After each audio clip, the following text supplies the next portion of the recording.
We are thrilled to share with you just one example of the power of the global women's movement over the decades. This past year, right here in New York City, a new musical called Suffs played out on Broadway to audiences from all over the world. And the show tells the story of the American, yes.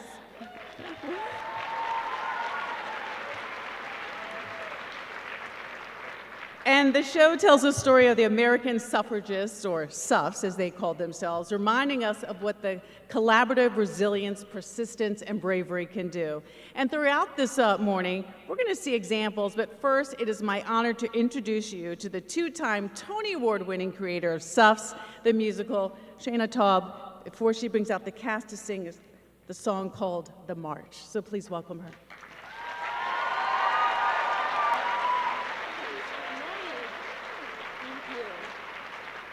Hello, happy International Women's Day! I'm honored to stand here today and grateful we can kick off this celebration with a song.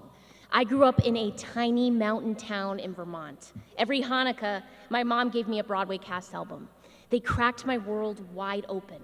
At my public high school, I eagerly participated in every production. Musicals like Cabaret, Hair, and Ragtime became my gateway to the past. But women's history was largely missing from the musical theater canon and from my classroom. Cut to 10 years ago, my friend and Suffs producer, Rachel Sussman, asked what I knew about the American women's suffrage movement. Sheepishly, I realized all I knew was that Susan B. Anthony had her face on a coin. Rachel handed me Jailed for Freedom, a first-hand account of the struggle, and suggested it could be a musical.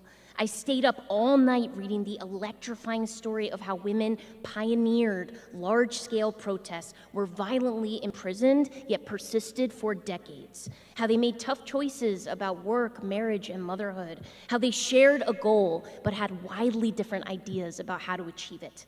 Most of all, the Suffs reminded me of my friends.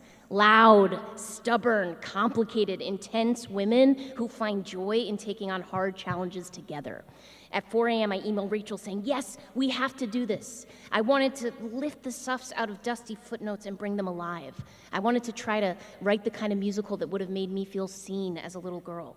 It took 10 years of perseverance and teamwork to turn this idea into a Broadway musical. And soon, schools worldwide will be able to put the show on themselves. And our original production will be on public access television. I hope girls everywhere can see themselves represented by it and realize there's a place for them in the spotlight too. I hope the show might remind them that women have made enormous progress before, so we can do it again. This is why I believe in theater as a tool for social change. Musicals, like democracy, are generational projects that demand participation. They allow us to gather in a hall much like this one, hold up a mirror to the present, and shine a searchlight toward the future, to conjure our ancestors' courage and learn from their mistakes.